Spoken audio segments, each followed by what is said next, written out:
What's up, guys? Mason the Brock Henderson here, and this is Criminal Minds, Season 13, Episode 14, Miasma.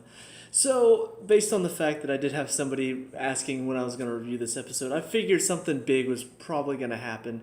And of course, this is coming right after the episode where this assistant director, Linda Barnes, invites JJ into her office and is just like, I need to talk to you. You're going to be the new acting chief. We're going to put Agent Prentiss under investigation. So, I was kind of wondering, what is this all about? Well, interestingly enough, this is all about her recent cases, I guess, as acting chief. Ever since Hodge left, she stepped in, she took over the role, and while they have been getting the job done, there have been some questionable decisions made, specifically when it came to Reed's case. Now, obviously, there are a few other things. I didn't think they were going to talk about this one, but the one where all the truthers, as they were called, I kind of hated that episode, but they brought it back up because, yeah, somebody died on their watch. And I found it kind of interesting that they decided to bring that back up because I thought it was just going to be sort of a throwaway episode. I didn't really like it. All these people that just felt like, oh, we're always right, and all these conspiracy theories, and ooh, don't you want to hear more about this? And I really didn't care, but yeah, there was a mistake made. Yes, there was an issue, 1 in a million chance that the metal detector stopped working, and at that one moment the woman brought in a gun and put it in the guy's pocket. I mean, yeah, that is pretty by chance, but at the same time it does sort of reflect poorly on Emily and her leading of the team. And so she's talking to Linda Barnes throughout most of this episode, which I'm like, I feel like I've seen her somewhere before. It's Zach and Cody's mom from The Sweet Life of Zach and Cody. Holy crap, she definitely looks a lot more intimidating now than she did back then. Although, as a kid, she was pretty intimidating because, she had that good mom look. And she kind of brought that over, but now it's more like a good boss look. Anyway, so yeah, that's what's going on through most of this episode. While the team is without Prentiss, JJ is stepping into the leading role, and they're trying to solve this case. I'll talk about that really fast. It was interesting enough, but I could see it coming from a mile away as well. This one guy, all these people are like sick and coughing, and apparently somebody is killing these people by having them overdose on ketamine. What's interesting is, and I don't know if they talked about this in any more detail, but they were talking about how the ketamine was actually kind of masking the true cause of death because, all of this stab wounds and stuff and like cut up bodies, and it seemed like there was a lot of rage pent up. But then they find out the real cause of death, the ketamine, is like, oh, well, actually, that's a peaceful death, so maybe he does care about these people. Well, ultimately, we find out that he is putting these people down as sort of a mercy kill, but it's also to help the population by keeping them from contaminating other people. And then we also find out that apparently he did this to his mom because she got really sick because of Katrina and the building wasn't up to snuff, and so she ended up dying or getting really sick because of it, and he put her out of her misery. So I don't know, like, I kind of understand the leap from if he's putting them out of their misery, but it was almost more like he was talking about that he didn't want them to contaminate anyone else. So I didn't really see the connection there between his mom and all these people. If it was mercy kills because he saw them coughing a lot, like really, really sick, then I'm just like, okay, that does fit in like his mom, and he's trying to do this to justify what he did to his mom back in the day. But because it turned out he was more thinking about keeping other people from contaminating everyone else, I didn't feel like that connected to his mom as well. So I feel like they got the motivations wrong in this one. Maybe I missed something. But in my opinion, that didn't really connect well.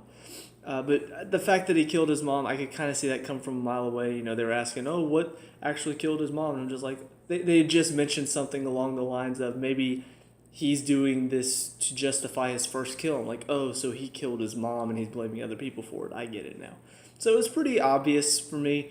And then the motivations didn't really sit right with me. But anyway, let's get on to what's going on with Prentiss. So I did like the little back and forth between Prentiss and Barnes because it felt like there was truly some friction going on. First, we see Barnes just completely ripping into her with all these different facts. And I mean, she even brings up Stephen Walker's death and pretty much blames it on her. Like, you led your team. You were responsible for the first death in the BAU aside from yourself. I wish she had said that. It's like the first actual death of the BAU. You see what I did? That would have been funny to me if she had brought that up. Anyway. But yeah, she is really trying to get under Prentiss's skin, and of course she is not really letting it get to her because she knows what she's trying to do. But the question is, what is her end goal? What is she trying to accomplish here? Well, ultimately, Prentiss goes back in and sort of rips back into her. She's like, "Look, I know what you want here. You want something out of this. You're a goals-driven person. You want to take over as the directing chief. So tell me, what is it you want here?"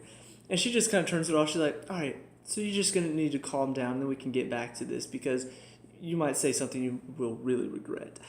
And so finally, Prentiss comes back in, and her goal is revealed. She wants somebody to take the fall for everything that's been happening. And she's just like, Rossi, he's been writing his book recently. He's, probably got a lot on his mind. And she's like, what? No. And then she's like, Reed, after everything that happened, he's teaching a lot. Isn't teaching more suited to him? And so it's very clear she wants Prentiss to say, okay, one of these two, either Rossi or Reed, they're one of the issues that's been going on. It's their fault for some of the issues we've had recently. Because she does respect Prentiss. She doesn't respect what she does on the team. And she doesn't really want to get rid of her. But at the same time, somebody has to take the fall for the BAU in her mind. And I find this very interesting because it is a little bit of a conundrum. And of course, Prentiss, she's not going to step out of the way of her team and let one of them take the bullet. She's doing it herself. And so by the end of it, she does say, I'm being suspended. I've already handed in my badge and gun. It's indefinite. JJ's taking over the team. And so that's where we're left at the end of this episode. And what I find interesting about this is she does say Barnes is going to be having a more active role in the team, kind of inspecting them. So I'll be interested to see how the team reacts to this and how they're able to do their job with somebody looking over their shoulder 24/7. But I really don't know where this season is going to go anymore. I know this show has gone on for 13 seasons now, so you got to feel at some point they will wrap it up eventually. But I really don't know if this is what it's sort of leading to. Maybe this is starting to lead to a new team stepping in, and this team that we've been with for so long maybe slowly being pushed out because of the way they do things. It's kind of against the book, even if it is effective. I don't know. I doubt they're going to go that route just because I feel like that would be a little too sad for this show. It's all going to end in a depressing way. Everybody gets canned and then a new team takes over for them. But ironically enough, that's kind of what, what's his name? The new guy from Criminal Minds Beyond Borders. Matt? Yeah. That's kind of what Matt is alluding to in these past two episodes. I remember him talking to JJ in the episode before this one, and he's like not at all calming her fears. He's pretty much feeding into what she's worried about. He's like, yeah, last time we got a call in, she disbanded our team. I'm just like, dude, why would you say something so horrible? In this episode, he's doing the exact same thing. They're just like, so, tell us about Barnes. What? He's like, yeah, this is exactly what she did when she wanted to get rid of us. I'm just like, dude, seriously? You don't say that. It's like whenever somebody's bleeding out, do you go up to him and be like, yeah, you're probably going to die. I've seen a wound like that before. You're definitely dead. It sounds exactly what you're saying to them. You're just like, yeah, your team's done. This is everything that happened to my team before we got, broken apart.